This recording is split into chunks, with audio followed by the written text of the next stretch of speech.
அக்கா என்னப்பா அக்கா டாக்டர் வராங்களா முடி கொட்டுறதுக்கு நம்ம வந்து கேட்டு சொல்லுக்கா. வரவர் என்ன டாக்டர்னே தெரியலடா, வந்தா கேட்டு சொல்றேன். எல்லா கேட்டுங்க இது கேட்குறீங்களே, உங்களால எப்படிக்கா முடியுது? அது ஜீன்ரா, ஜீனு குழந்தையில இருந்தே வரணும் அது. அக்கா நான் போய் சொன்னது நீ நம்பிட்டுக்கா. டேய், உனக்கு எவ்வளவு திமிரு இருக்கும்?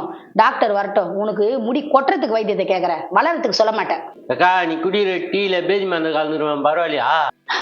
டேய், நீ செஞ்சாலும் செய்வேன். டாக்டர் வரட்டும், முடி வளர்றதுக்கு என்ன மருந்துன்னு கேட்டு சொல்றேன். ரொம்ப நேரம் பவுடர் போடுறதுக்கு அவன் மூஞ்சி பார்க்க முடியல. எல்லாம் என் நேரம்டா. தொடர்ந்து டாக்டர்கிட்ட பேசலாம் வாங்க. இயற்கை மருத்துவம்னு சொல்றீங்க, அப்படின்னா என்னங்க டாக்டர்? இயற்கை மருத்துவம்ன்றது இயற்கையோடு ஒன்றி இருக்கிற ஒரு விஷயத்தான் இயற்கை மருத்துவம். அந்த கெமிக்கல் அதெல்லாம் இல்லாமல் இருக்கிறதா இயற்கை மருத்துவம். சித்தா, ஹோமியோபதி, அலோபதி, நாட்டு வைத்தியம், இப்படி நிறைய வகைகள் இருந்தாலும் இயற்கை வைத்தியம் தான் நிலையான ஒரு பிரச்சனையை தீர்க்கக்கூடியது. மற்ற எல்லாமே டெம்பரவரி சொல்யூஷனாக இருக்கும். பட்டு எப்பயுமே நமக்கு தீர்வு வேணும் அப்படின்னா இயற்கை வைத்தியத்தோடு தான் நம்ம ஒன்றி இருக்கணும். இயற்கை வைத்தியம் தான் அந்த காலத்திலேருந்தே இருந்திருக்கு, தொன்று தொட்டு வந்தது அப்படின்னு சொல்லலாம். இன்னைக்கு மறந்துட்டு இருக்காங்க எல்லாரும். நம்ம மூதாதையர்கள், முன்னோர்கள், அப்படி சித்தர்கள், யோகிகள், ஞானிகள், இவங்க எல்லாருமே பயன்படுத்தியது இயற்கை மருத்துவம் தான். இந்த இயற்கை மருத்துவம்ன்றது இறைவனால் படைக்கப்பட்டது, மனிதரால் உருவாக்கப்பட்டதல்ல. ஸோ இயற்கை வைத்தியம் என்பது இயற்கையோடு ஒன்றி வாழ்ந்த காலகட்டத்தில் மட்டும் இருந்ததாக நினைக்கிறாங்க. அப்படி கிடையாது. இயற்கையோட ஒன்றி இன்னைக்கும் நம்ம வாழ்ந்துட்டு தான் இருக்கோம். இப்போ காற்று, நிலம், நீர், ஆகாயம் இதெல்லாம் இயற்கையோடு ஒன்றி இருக்கு. வீடு வேணா இப்போ வேற மாதிரி கட்டியிருக்கலாம், உணவு முறை வேற இருக்கலாம். ஆனால் இயற்கைன்றது ஒரே சமமாக இருக்க வேண்டிய ஒரு சூழ்நிலை இருக்கு. இன்னைக்கு இயற்கைன்றது கொஞ்சம் மாற்றங்கள்லாம் வந்துருச்சு. ஏன்னா சமமாக இருந்ததுன்னா ஒரு குறிப்பிட்ட அளவுக்கு நிலம், நீர், காற்று அப்படின்னு தான் இப்போ காற்றெல்லாம் மாசு ஆகிப்போச்சு. குடிநீர் சரியாக கிடைப்பதில்லை. அதே மாதிரி நிறைய விஷயங்கள் இயற்கைக்கு மாறாக நடந்து கொண்டிருக்கிறது. அப்படி இருக்கும்போது நம்ம உடல் இயற்கையாகவே பார்த்து கொள்ள வேண்டும். அப்படின்னா இயற்கையை ஒன்றி வாழ வேண்டியிருக்கு, இயற்கையோடு சேர்ந்து பயணிக்க வேண்டியிருக்கு. இயற்கை தான் மனிதனை வளப்படுத்தும், அதை தான் சரிப்படுத்தும்ன்றது நான் சொல்லலை, நிறைய சித்தர்களும் யோகிகளும் ஞானிகளும். அது மாதிரி பார்த்தீங்கன்னா ஓலைச்சுவடுகள்லாம் நிறைய இருந்திருக்கு. இந்த ஓலைச்சுவடில் எல்லா ஓலைச்சுவடிலையும் என்ன சொல்லுவாங்கன்னா இயற்கையோடு ஒன்றிப்போ அப்படின்னு தான் சொல்லியிருப்பாங்க. அதில் எங்கேயுமே வேற விஷயத்த சொல்லியிருக்க மாட்டாங்க. ஒவ்வொரு விஷயமும் இயற்கை. ஒரு பறவை என்றால் ஒரு இயற்கை. அந்த பறவையின் மூலமாக தான் காடு உருவாச்சிடுவாங்க. காடு எப்படி உருவாச்சுன்னா அது ஏதாவது பழத்தை சாப்பிட்டுட்டு அது அந்த அந்த எச்சில் போட்ட உடனே அது விதையாக மாறி வருது, மரங்கள், செடி, கொடிகள் வருது. அதே மாதிரிதான் மலர்கள் மீது மகரந்த சேர்க்கை எப்படின்னா இயற்கை தான். காற்றின் மூலமாக மகரந்த சேர்க்கை நடக்கலாம், அல்லது ஒரு பட்டாம்பூச்சியோ அல்லது ஒரு குருவியோ உட்காந்துட்டு இன்னொரு செடியில உட்காரும் போது மகரந்த சேர்க்கை. ஸோ இயற்கை என்பது எல்லாத்துக்கும் ஒருங்கிணைந்த ஒண்ணுதான் இயற்கை. ஒரே ஒரு இயற்கை பத்தி தான் கேட்டேன், இவ்வளோ நீட்டா பதில் சொல்றானே. இந்த நவகிரகங்கள் சொல்லுவாங்க இல்லையா, அதுவும் இயற்கை தான். சந்திரன், சூரியன், புதன், இப்படி இருக்கக்கூடிய அனைத்து புரிஞ்சுது. அடுத்த கேள்விக்கு போலாம். இயற்கை மருத்துவத்து மூலியமா எந்தெந்த நோயெல்லாம் குணப்படுத்த முடியும் சார்?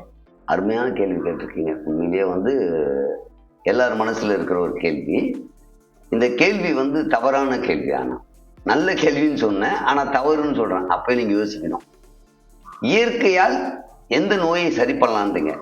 இயற்கையால் நோயை மட்டும் சரி பண்ண முடியும்னு நினைக்கிறதே தப்பு தான். இயற்கை இயல்பாக இருந்தாவே நல்லா இருக்கும். அப்போ நோயாளி ஆன அப்புறம் தான் மருந்து சாப்பிடணுன்றதெல்லாம் இல்லை. நோய் இல்லாமல் இருப்பதற்கு கூட நம்ம மருந்து சாப்பிடலாம். அப்போ நீங்க என்ன சொல்ல வர்றீங்க? எந்த நோயெல்லாம் நோயே வேணாங்க, நோயே இருக்க தேவையில்லைங்க ஒருத்தருக்கு. இந்த பூமி பிரபஞ்சம் எப்படி இருக்குன்னா எல்லாம் சமமாக இருக்க வேண்டும், சரியாக இருக்க வேண்டும். இப்போ ஒரு இடத்துல நிலம் இருக்கு, ஒரு இடத்துல நீர் இருக்கு அப்படின்னா அது சமநிலையில் இருக்கணும்.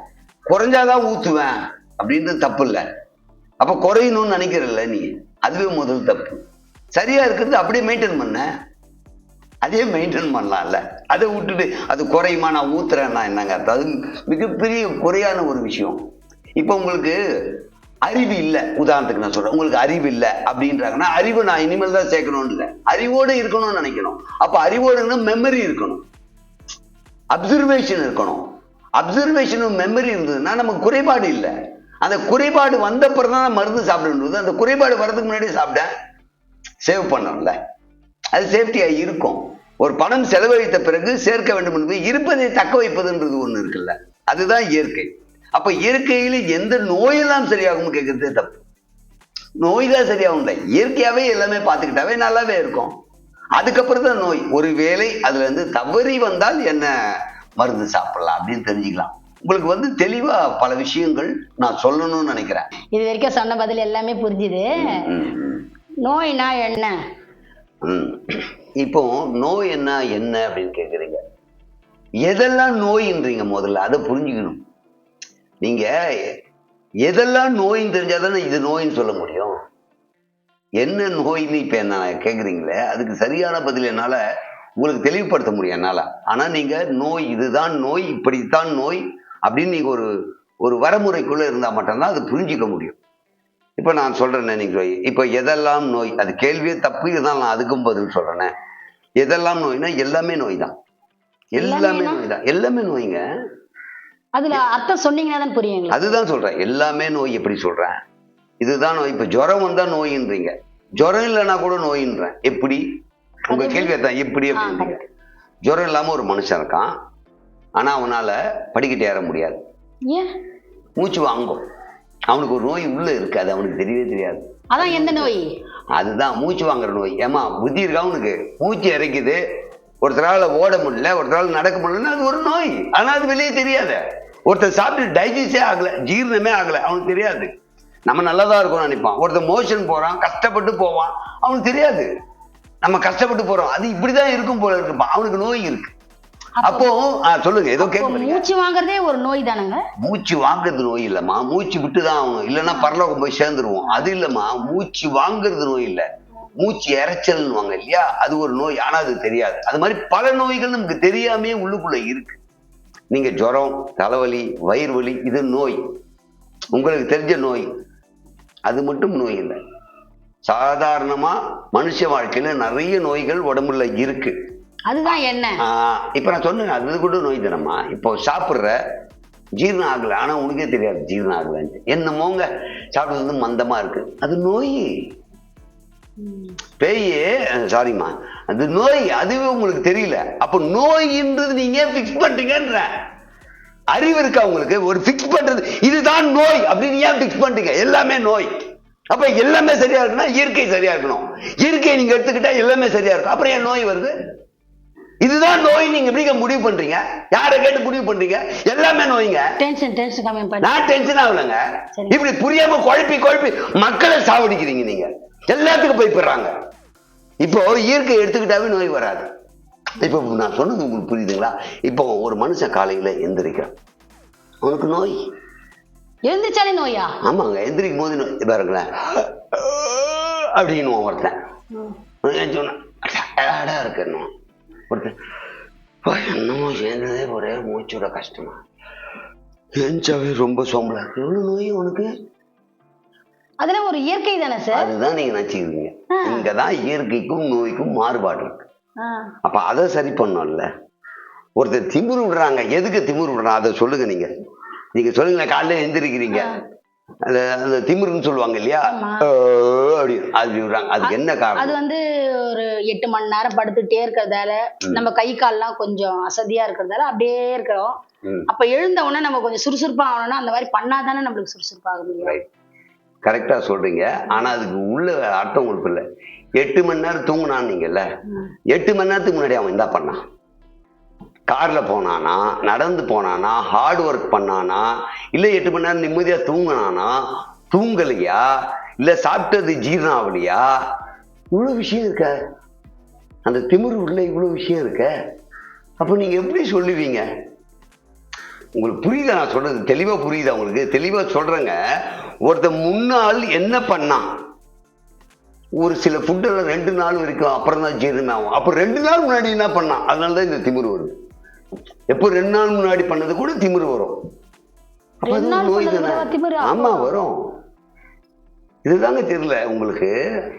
இப்படி பல நோய்களுடைய பிரச்சனைக்கு நம்ம மருந்து கொடுக்குறோம். நம்ம எல்லாத்துக்கும் மருந்து கொடுத்து சரி பண்றோங்க. என்கிட்ட இந்த நோய்க்கு மருந்து, அந்த நோய்க்கு மருந்து இல்லை, இயற்கையா குணப்படுத்துவது தான் நம்முடைய முக்கியமான தலையாய பணியா நான் செஞ்சுட்டு இருக்கேன். இப்போ சொல்லுங்க, எதுக்காக நீங்க திமிரு விட்டீங்க? கொஞ்சம் யோசனை பண்ணி சொல்லுங்களேன். எதுக்காகனா, நம்ம ஒரு 8 மணி நேரம் படுத்துன்னு இருக்கிறோம். ஏமா திருப்பி அதே சொல்லாதம்மா. ஆனால் லூசா 8 மணி நேரம் தூங்குனேன், 8 மணி நேரத்துக்கு முன்னாடி என்ன பண்ண சொல்லு. ஒரு கம்பெனிக்கு போயிருக்கலாம், ஒரு ஆபீஸ் போயிருக்கலாம், இல்ல ஒரு கொத்தனார் வேலை செஞ்சிருக்கலாம், இல்ல வேற எக்ஸ்ட்ரா அந்த சொல்லுவாங்கல்ல. உன்னை பத்தி கேட்டமா? என்னை பத்தி நான் வந்து ஒரு பகலெல்லாம் ஃபுல்லா உட்காந்து தான் சார் இருந்தேன். இந்த மாதிரி உங்களை பேட்டி எடுக்கிறது அந்த மாதிரி தான். ஒரே இடத்துல உட்காந்துக்கிறது கூட எனக்கு டயர்டு தான். அந்த மாதிரி டயர்ட் மூலியமா இப்ப கொஞ்ச நேரத்துக்கு முன்னாடி நம்ம சொன்ன நீ 8 மணி நேரம் தூங்குனதால தான் விட்டானே. இப்ப அடுத்த நிமிஷம் என்ன சொல்ற நீ? நான் உட்காந்ததால இருக்கலாம். எப்படி புரிய வச்ச பாத்தீங்களா பிராக்டிகலா? இதுதான் உங்க வாயிலிருந்தே வந்தது பாருங்க. உங்க நோய் எதுக்கு தொடங்கிச்சு, ஏன் தொடங்கிச்சு கண்டுபிடிச்சிங்க பாத்தீங்களா? இவ்வளவுதான். இதுதாங்க இயற்கையான விஷயம். இப்ப புரிஞ்சுக்கிட்டீங்க. சரி உக்காந்தீங்க கருமம், அதனால உங்களுக்கு வந்து விடுங்க. இப்ப ஒருத்தர் வேலை செஞ்சுட்டு வரான், அவனும் அதே மாதிரிதான் டிசைனர் அப்படி விடுறான். அவன் ஏன் விடுறான் சொல்லுங்களேன்? அவனுக்கு வேலையில ரொம்ப அசதியா இருந்திருக்கும், அதுக்காக இருக்கலாம். இப்ப உக்காந்தாலும் திமிரு விடுது, அசதி வேலை செஞ்சாலும் திமிரு விடுது. அப்ப ரெண்டுத்துக்கு என்ன வித்தியாசம்? ரொம்ப மாட்டிக்கணுமே. ரெண்டுத்துக்குமே திமிரு விடுறாமா? அசதியா உட்காந்து திமிருன்னா அப்ப அசதியா இருக்கவங்க உட்காந்து பேட்டி எடுக்கிறவங்க தான் விடணும்.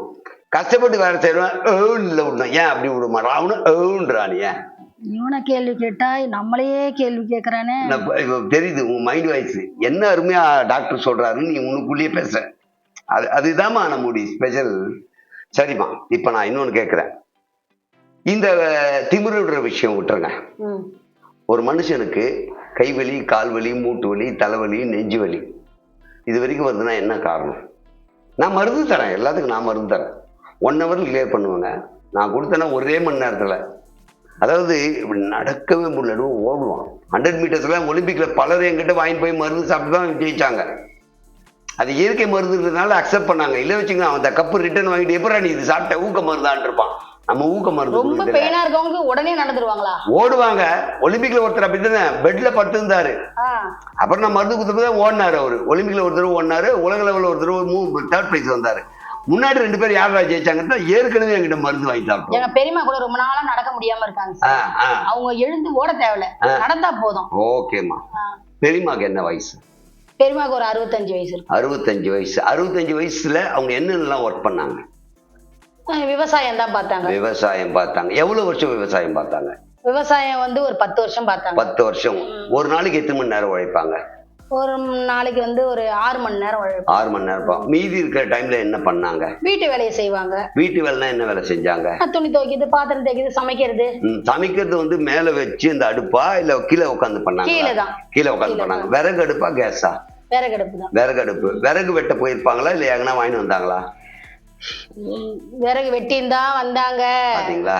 அப்போ வெட்டும் போது இந்த கையால் ஓங்கி ஓங்கி போட்டதுல டயர்ட் ஆயிருக்கும். புரியுதுங்களா நான் சொல்றது? இப்போ உங்களுக்கே புரியுது பாருங்க. புரியுது. அதுதான் இப்ப அந்த வெட்டப்பட்டதால் அவங்களுக்கு அந்த கால்வலி வந்திருக்கும். ஏன் அப்படின்னா நின்று வெட்டி இருப்பாங்க, உட்காந்து சமாளிச்சிருப்பாங்க. டக்குன்னு செய்யக்கூடாது 2 வேலையுமே. இப்ப அவங்க 10 வருஷம் விவசாயம் செஞ்சாங்க. 10 வருஷத்துக்கு முன்னாடி என்ன பண்ணாங்க? 10 வருஷத்துக்கு முன்னாடி அவங்க அம்மா வீட்டுல இருந்திருப்பாங்க சார். ரைட். இப்பதான் பாயிண்ட் வந்திருக்கேன். அவங்க அம்மா வீட்டுல அவங்க என்ன வேலை செஞ்சாங்க? அவங்க அம்மா வீட்டுல என்ன வேலை செஞ்சாங்க தெரியலீங்களே சார். தெரியாம இப்ப மருந்து கேட்டா நான் எப்படி மாத்தாறது? நான் கொடுக்க தயார். மருந்து இப்ப கூட இருக்கு, உடனே ரெடி பண்ணி கொடுத்துருவேன் சார். இப்ப நான் கேட்டது முட்டி வலிக்கு தானே சார் மருந்து கேட்டேன். அவங்க அம்மா வீட்டுல தானே இருந்ததெல்லாம் எதுக்கு சார்? முட்டி வலிக்கு மூலதனம் என்ன? இப்போ ஒரு செடி இங்க வளர்ந்து வருதுன்னா இங்க வெட்டுறதால பிரயோஜனம் இல்லை, வேற வெட்டணும். அந்த வேர் எங்க போச்சுன்னு கண்டுபிடிக்கணும். அப்ப அவங்க அம்மா வீட்டுல என்ன பண்ணாங்கன்னு எனக்கு தெரிஞ்சாதான் மருந்து கொடுக்க முடியும். அங்க நடந்தது எனக்கு தெரிஞ்சாதானமா கொடுக்க முடியும். மருந்து கொடுக்க நான் ரெடி, நான் இப்பவே ரெடி பண்ணி கொடுத்துருவேன். ஆனா என்னன்னு தெரியாம மருந்து கொடுக்க கூடாது. அதான் பிரச்சனையே. இப்ப அவங்க வந்து இப்ப பெரியமாவை போய் உங்க அம்மா வீட்டுல என்னன்னு பண்ணேன்னு நான் கேட்டு மருந்து கேட்டேன்னா என்ன வேணாம்னு சொல்றாங்க சார் மருந்தே. அதுதான் பாதி பேர் இப்படிதான் விரக்தியில வேணான்னுறாங்க. ஏன்னா மறந்துடுறாங்க, இல்ல மறந்து போயிடுறாங்க. இப்போ நீங்க எவ்வளவு வருஷமா இந்த வேலை பாக்குறீங்க? நான் ஒரு 5 வருஷமா பாக்குறேன். ரைட். உட்காருங்க, எந்திரிக்கிறீங்க. 5 வருஷத்துக்கு முன்னாடி என்ன பண்ணீங்க? 5 வருஷத்துக்கு முன்னாடி ஹவுஸ் ஒய்ஃபா தான். ஓகே. உங்களுக்கு என்ன உடல் உபாதைகள் இருக்கு சொல்லுங்களேன். எனக்கு உங்களை நோயின்னுவீங்க, நான் உபாதைன்னு தான் சொல்றேன், நோயின்னு சொல்ல மாட்டேன். உபாதை. நோய்க்கு இன்னொரு பேர் தான் உபாதைகள் அப்படின்னு. உபாதை உங்களுக்கு என்ன இருக்கு? உடல்ல உபாதைகள் என்ன இருக்கு? டயர்ட் ரொம்ப இருக்கு. டயர்ட் இருக்கு. வேற கை கால் வலிலாம் இருக்கு. அவ்வளவுதான், வேற எதுவும் இல்ல. வேற எதுவும் இல்ல. நீ எப்படி சொல்ற? எனக்கு எதுவும் தெரியல, என்னோட பாடி கண்டிஷன் எனக்கு தெரியல. சரிம்மா, ஒரு நிமிஷம்மா, இத படிமா. தெரியலீங்களே. அதான் உனக்கு நோய் இருக்கு. ஆ பாத்தியா நீ என்ன சொல்ற, எனக்கு வேற எதுவுமே இல்லை, படிக்க சொன்னா படிக்கலையா, கண்ணில் ப்ராப்ளம் இருக்கு உனக்கு. அது சின்ன எழுத்து லாங்ல இருந்தா தெரியாது. தெரியணும் தெரியணும். குட்டி எழுத்து கூடவா தெரியும். உங்களுக்கு தெரியலன்றது காரணம் நீங்க சொன்னீங்கல்ல, உங்க அம்மா வீட்டுல நீங்க என்ன பண்ணீங்க அதை சொல்லுங்க. எங்க அம்மா வீட்டுல நான் படிச்சேன், 1ஆம் கிளாஸ்ல இருந்து 10ஆம் கிளாஸ் வரைக்கும் படிச்சேன். வீட்லயே படிச்சியாமா? இல்ல சார், ஸ்கூல்ல தான் சார் படிச்சேன். வீட்டுல படிச்சான்ற அறிவு இருக்காமா? பதில் என்ன அறிவு மங்கி போச்சா என்னமா? வீட்டுல படிச்சது அதிகமா? ஸ்கூல்ல படிச்சேன். ஸ்கூல்ல தான் படிச்சேன் சார். சரி, நான் கேட்ட கேள்வினா அம்மா வீட்டுல என்ன பண்ணியிருந்தான்னு கேட்டேன், அதுக்கு மட்டும் பதில் சொல்லு. ஸ்கூல் கதையெல்லாம் இழுக்காதீங்க.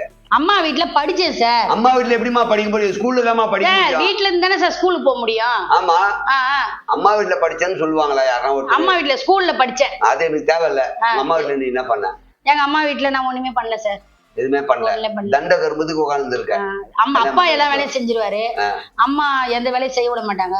கல்யாணம் ஆகுற வரைக்கும் வீட்டுல சும்மா தான் இருந்தேன். இப்ப உங்களுக்கு கால் வலி சொன்னீங்களா, முட்டி வலி சொன்னீங்களா, அதுக்கு காரணம் இருக்கும். அந்த காலகட்டத்துல ஓடி ஆடி செஞ்சிருந்தீங்கன்னா இது இருக்கு இல்லையா, எல்லாம் ஃபங்க்ஷனிங் ஆயிருக்கும். இந்த ஃபங்க்ஷன் ஆயிருந்தாவே ஃப்ரீ ஆயிட்டு இருக்கும். இது ஃபுல்லா ஜாம் ஆயிட்டு இருக்கு. ஃபுல் ஜாம் ஆன உடனே இப்ப இப்படி உட்காந்தா கூட இது பெயினா தான் இருக்கும். அதான் மாமியார் வீட்டுல வேலை செஞ்சேன்ல. எவ்வளவு வருஷம் வேலை செஞ்சீங்க? 20 வருஷமா வேலை செஞ்சேன். என்னென்ன வேலை செஞ்சீங்க? பாத்திரம் தேய்க்கிறது, துணி துவைக்கிறது, சாப்பாடு செய்யறது, எல்லா வேலையுமே செஞ்சேன். ரைட், எல்லாம் பண்ணீங்களே. இப்பவும் உங்களுக்கு வருதுன்னா காரணம் என்ன தெரியுமா? உடல்ல கூடி போச்சு. அப்ப இந்த வெயிட் ஃபுல்லா இது உள்ள உட்கார்றதுனால இது அதிகமா தேயும். ஃபர்ஸ்ட் தேயாம இருக்கும். உங்க வீட்டுல இருந்தப்போ மாமியார் இருந்தப்போ தேஞ்சிருக்கும், அதனால வலிக்குது. இதுக்கு மருந்து இருக்கு. மருந்து இல்லாமலாம் இல்லை, 1 ஹவர்ல ரெடி பண்ணி கொடுத்துடலாம், அது பிரச்சனை இல்லை. ஆனா இப்படி நம்ம நோய் எது, நோய் இல்லாதது எது? நோய் இல்லை என்பது நோய் இல்லை என்பது அல்ல, நோய் இருப்பது நோய் அல்ல. புரியல சார். புரியல சொன்ன எப்படிமா புரியணுமா? நான் தெளிவாக சொல்றேன். ஒரு பிரேக். சரி, ஒரு சின்ன பிரேக், அப்புறம் தொடர்ந்து பேசலாம். சிவா, குடிக்க தண்ணி எடுத்துருவா. மேடம், நீங்க தண்ணி குடிக்கிறதுக்குள்ள ஒரு கால் பேசிடுறேன் மேடம். Okay sir. இன்னும் என்னென்னதான் பேச போறாரோ. காக்கா தண்ணி. அக்கா முடி கொட்டுறது பத்தி கேட்க சொன்னேன், கேட்டியா? முடியலடா. முடி இருக்குதுக்கா, முடி கொட்டுறதுதான் கேட்க சொன்னேன். தலையில இருக்க முடியலடா, என்னால பேச முடியலன்ற. காலைல சொல்லும் போது சிரிச்சா, இப்ப நான் முடியலன்றா. ஏய் போ, வந்தா கேட்டு சொல்றேன், போ கிளம்பு. சரி, அவர் இது வரைக்கும் என்ன மருந்து சொல்லிக்கிறாரு? இது வரைக்கும் அவர் ஒண்ணுத்துக்குமே மருந்து சொல்லலடா. சரி, அப்ப அவர் கடை 1 ஹவரா நான் தான் பேசியிருந்தா? கல்யாணம் ஆயிடுச்சா இல்லையான்னு கேட்டு இருந்தேன். அக்கா, அப்ப அவர் ஜாதகம் பார்க்கிறா? ஐயோ, இவ்வளவு நேரம் அவன் தான் உயிரெத்தான், இப்ப மறுபடியும் நீயா? போடா. யார்கிட்ட பேசணும்னு தெரியாது, பேசி நிக்கிற. சிவா, டாக்டர் வெளியில இருப்பாரு, உள்ளவர் சொல்லிட்டு போ. சரிக்கா. சார், நான் உள்ள கூப்பிடுறேங்க சார். வாங்க சார், உட்காருங்க, தண்ணி சாப்பிடுங்க. நன்றி. என்ன தண்ணிமா இது? ஃபில்டர் தண்ணி தான் சார். இல்ல, நாங்க இந்த போர்ல இருந்து எடுக்கப்பட்ட தண்ணியா, இல்ல கிணத்துல இருந்து எடுக்கப்பட்ட தண்ணியா, இல்ல கடையில வாங்கின தண்ணியா? பியூரிட்டி சார், வீட்ல பியூரிட்டி போட்டிருக்காங்க ஆபீஸ்ல. பியூரிட்டி வாட்டரா? அது எங்க இருந்து வருது? டேங்க்ல நீங்க ஃபில் பண்ணி? போர்ல இருந்து வருது சார். போர்ல இருந்து வந்து டேங்குக்கு போய், டேங்க்ல இருந்து பியூரிட்டில போய், அங்க இருந்து வெடிகட்டி எத்தனை தரோம், குடிங்க. கிணறு இல்ல இங்க? அதான் போர்னு சொல்லிட்டேனே, அப்புறம் எப்படி கிணறு வரும்? இல்லம்மா, கிணறு இருந்த இடத்துல கூட போர் எடுப்பாங்கம்மா, அது மூடிட்டு இருப்பாங்க. இப்ப இடம் இல்ல. வேணும்னா குடிங்க, வேணாம்னா இங்க வச்சிருங்க சார். சரிம்மா, ஓகே ஓகே. சார், ஏதாச்சும் ஒரு நோய்க்கு மருந்து சொல்லுங்களேன். ஏதாவது ஒரு நோய்க்கு மருந்துன்னா, எல்லா நோய்க்கும் வேற வேற மருந்து. ஒரே மருந்து எல்லா நோய் தீர்க்கிறதுன்றது ஆவாத ஒண்ணு. பட் எந்த நோய்க்கு எந்த மருந்துன்றது, நான் ஏதாச்சும் நோய்க்கு ஒரு மருந்து சொல்லுங்கன்னு சொன்னேன். கரெக்ட். ஏதாவது ஒரு நோய்க்கு மருந்து அப்படின்னும் போது நம்ம நல்லா யோசிக்கணும், அதுக்கு அளவு இருக்குமா? இப்ப அடிப்பட்ட உடனே கொடுக்கறது வேற மருந்து, ஆறுனப்புறம் கொடுக்கறது வேற மருந்து, சரியா போகும்போது கொடுக்குறது வேற மருந்து. அது ஒரு நோய் தான். ஆனா மருந்து மாறுபடுத்தல, காலகட்டத்துக்கு ஏற்ற மாதிரி மாறுற மாதிரி. இப்ப நீங்க சொல்லப்படுற நோய் எப்போ தோன்றியது, எதனால் தோன்றியது, எதனால் வந்தது, இது எப்படி தீர்க்கலாம், எத்தனை நாள் தீர்க்கலாம்? தலைவலி, அந்த தலைவலிக்கு மருந்து சொல்லுங்க சார். சூப்பர். இது ஒரு திட்டமிட்ட ஒரு அளவுகோலோட நம்ம சொல்லலாம். எதனால தலைவலி? தூக்கம் இல்லாதாலையா, புக்கு படிச்சதாலையா, இல்ல டென்ஷனாலையா, இல்ல வேற ஏதாவது பிரச்சனையா, தண்ணி ஊத்துனீங்களா, தண்ணி ஏறிச்சா, இப்ப எந்த மாதிரி தலைவலி அதை சொல்லுங்க. கரெக்டா ஒரு மருந்து இப்ப நான் உடனே உங்களுக்கு சொல்றேன், தரேன். என் புருஷன் தொல்லை தாங்க முடியல, அதனால எனக்கு தலைவலி. வலி. அப்ப டென்ஷன், இது டென்ஷனால வர்றது, கணவரால வர்றது இல்லம்மா, டென்ஷன். அப்ப டென்ஷன் கணவரால தான் வரணும் இல்ல? ஒரு ஆபீஸ் போறோம், மேனேஜரால டென்ஷன் ஆகலாம், ஸ்கூல் போற பசங்க டீச்சரால டென்ஷன் ஆகலாம், ரோட்ல போறோம் எதிர்க்க வரணும். அப்ப டென்ஷன்ன்றது வேற வேற அளவுகோல் இருக்கு.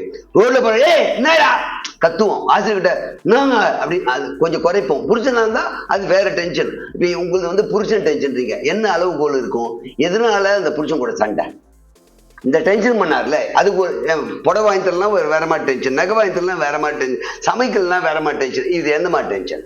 சமைக்கல அதான் டென்ஷன். அவர் சமைக்கலையா நீ சமைக்கலையாமா? நான் சமைக்கல அதனால அவர் சாப்பிடல அதான் டென்ஷன். அவருக்கா உங்களுக்கா? எனக்கு எனக்கு எனக்கு அவர் சாப்பிடல ஏன் உங்களுக்கு டென்ஷன் ஆகுது?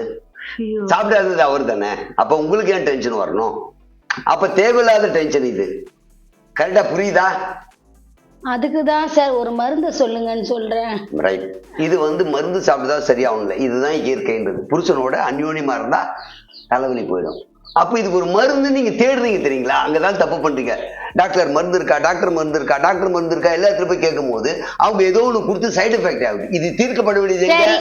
கால் வலி, முட்டி வலி, அது புருஷனால வரல, என்னால வந்தது. அப்ப அதுக்கு ஒரு மருந்து சொல்லுங்க. சூப்பர். இப்ப கால் வலி முட்டி வலி ரெண்டும் ஒன்னா வருதா? முட்டி வலி தனி, கால் வலி தனியா?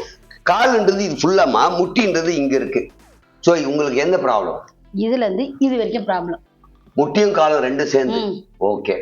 நீங்க வந்து நான்வெஜ் சாப்பிடுவீங்களா, வெஜ் சாப்பிடுவீங்களா? வெஜ் தான் சாப்பிடுவேன். வெஜ். வெஜ்ல என்னென்ன ஐட்டம் உங்களுக்கு ரொம்ப பிடிக்கும்? கிழங்கு வகைகள்லாம் சாப்பிடுவீங்களா? சேப்பக்கிழங்கு சாப்பிடுவீங்களா?